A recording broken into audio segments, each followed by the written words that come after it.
ये कहानी है एक खूबसूरत लेडी की जो काम के सिलसिले में लंदन चली आती है। अब वहाँ पर मौजूद कुछ लोग इंक्लूडिंग लड़कियाँ उसकी खूबसूरती पर लड्डू हो जाते हैं और अब उसकी लेने के चक्कर में वो लोग किस हद तक जाते हैं ये हम इस वीडियो में देखेंगे। हेलो दोस्तों, आज मैं एक्सप्लेन करने वाली हूँ एक रोमांटिक ड्रामा मूवी चिक्की को। तो कहानी की शुरुआत में एक बेहद खूबसूरत लड़की कार्ला को दिखाया जाता है जो कि लंदन के एक होटल में रिसेप्शनिस्ट का काम करती थी। अब कार्ला इतनी खूबसूरत थी कि सड़क पर चलने वाले हर एक आदमी उसकी तरफ देखने लगते हैं। वो लोग कार्ला को छेड़ते हुए कहते हैं कि दुपट्टे को संभाल सोड़िए, बुरा है मेरा हाल सोड़िए। खैर आगे हम जान पाते हैं कि कार्ला की एक बॉयफ्रेंड है जिसका नाम मारियो है। मारियो और कार्ला एक ही कॉलेज में पढ़ते थे। कार्ला अपनी पढ़ाई पूरी करके लंदन में जॉब करने चली जाती है और वही मारियो इटली में रहकर अपनी आगे का पढ़ाई पूरी कर रहा होता है। अब रहने के लिए कार्ला एक अपार्टमेंट ढूंढ रही थी बट बहुत कोशिश करने के बाद भी रहने के लिए कोई भी अपार्टमेंट नहीं मिलता। अब थक हार के वो एक रियल एस्टेट एजेंट से मिलती है जिसका नाम है मोयरा। मोयरा कायरा की बातें सुनकर समझ जाती है कि वो इटली से है क्योंकि उसका पति भी इटली से बिलोंग करता था बट अब उन दोनों के बीच में डिवोर्स हो चुका है। खैर आगे हम देखते हैं कि मोयरा कार्ला को एक अपार्टमेंट दिला देती है जो कि ठीक नदी के पास होता है। फिर मोयरा कार्ला को बताती है कि ये अपार्टमेंट बहुत ही कॉस्टली है बट तुम्हें पैसे देने की कोई जरूरत नहीं है। इस पे कार्ला कहती है क्यों?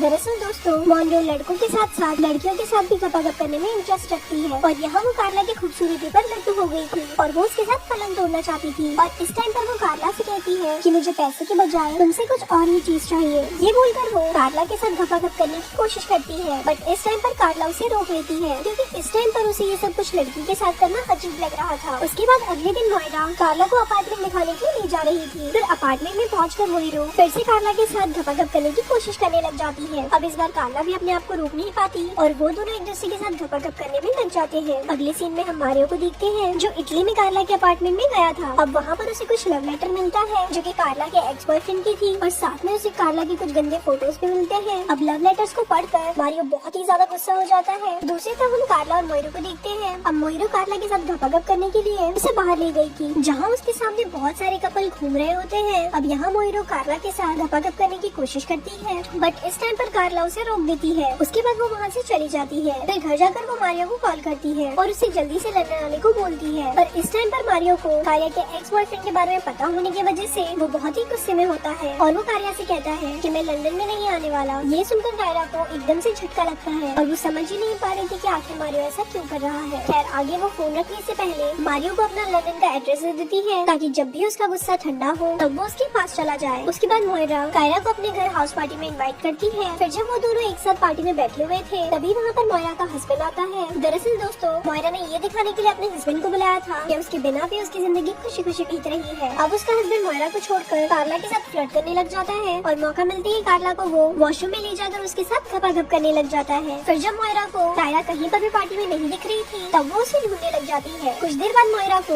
उसका हस्बैंड वॉशरूम से निकलता हुआ दिखता है। अब इससे वो समझ जाती है कि कायरा भी अंदर होगी। फिर जब वो अंदर जाती है तब उसे कायरा रोते हुए दिखती है। फिर वो कायरा को चुप कराने की कोशिश करती है बट इस टाइम पर कायरा रोते हुए कहती है कि मैं ऐसी नहीं हूँ और आज जो कुछ भी हुआ वो गलती से हुआ है। अब इस टाइम पर मोयरा उसका इमोशनल होने का फायदा उठाती है और वो उसे रिझाने लगती है और कायरा भी उससे इमोशनली अटैच हो जाती है। फिर वो दोनों साथ मिलकर प्यार की सारी हदें पार कर देते हैं। दूसरी तरफ मारियो को कायरा से झगड़ा करने की वजह से गिल्टी फील हो रहा होता है, इसीलिए वो उससे मिलने के लिए लंदन उसके अपार्टमेंट में चला जाता है। फिर जब कार्ला गेट खोलती है तब वो मारियो को देखकर शॉक होती है। मारियो देखता है कि मोयरो बेड पर ऐसे ही लेटी हुई है। उसके बाद मोयरो बिना कुछ बोले चुपचाप वहाँ से निकल जाती है। अब इस टाइम पर कायरा अंदर ही अंदर घबरा रही थी कि वो मारियो को कैसे फेस करेगी। फिर मारियो उसे उसके कुछ लव लेटर के साथ साथ उसके कुछ घपाघप वाले फोटोज उसे दिखाकर उससे जवाब मांगता है और मारियो कार्ला से उसके एक्स बॉयफ्रेंड के बारे में भी पूछता है। इस पर कार्ला बताती है उसका एक्स बॉयफ्रेंड उसे एक टूर में मिला था। फिर कुछ दिन वो उसके एक्स बॉयफ्रेंड के साथ रही। उसके बाद उसका एक्स बॉयफ्रेंड वापस अपने देश चला गया और इन्हीं सब के बीच में उन दोनों के बीच घपाघप भी हुआ था। अब वापस जाकर वो वहाँ से मेरे लिए खतरे का करता था। फिर आगे कार्ला मारियो से कहती है वो उससे बहुत ज्यादा प्यार करती है और वो उसके अलावा और किसी के बारे में भी नहीं सोचती। हालांकि मारियो कार्ला की बात पर बिल्कुल भी यकीन नहीं करता और वो सिर्फ झगड़ा कर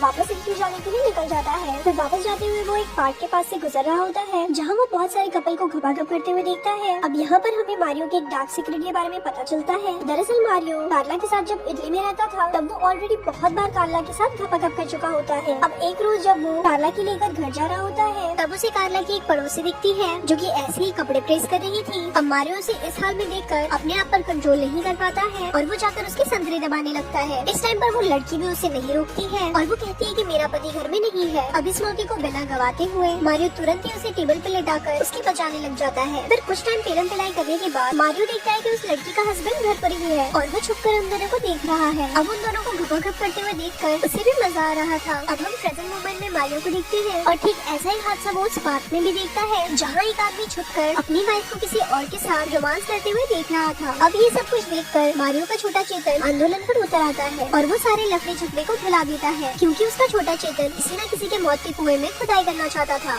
और तभी कैरल भी भागते हुए वहाँ पर आती है और अब जैसे धोखे को खाना ही मिल गया है। फिर मारियो बिना वक्त गवाए उधर ही उसके साथ धबाधब करने लग जाता है और इसी के साथ ही ये मूवी यहीं पर खत्म हो जाती है।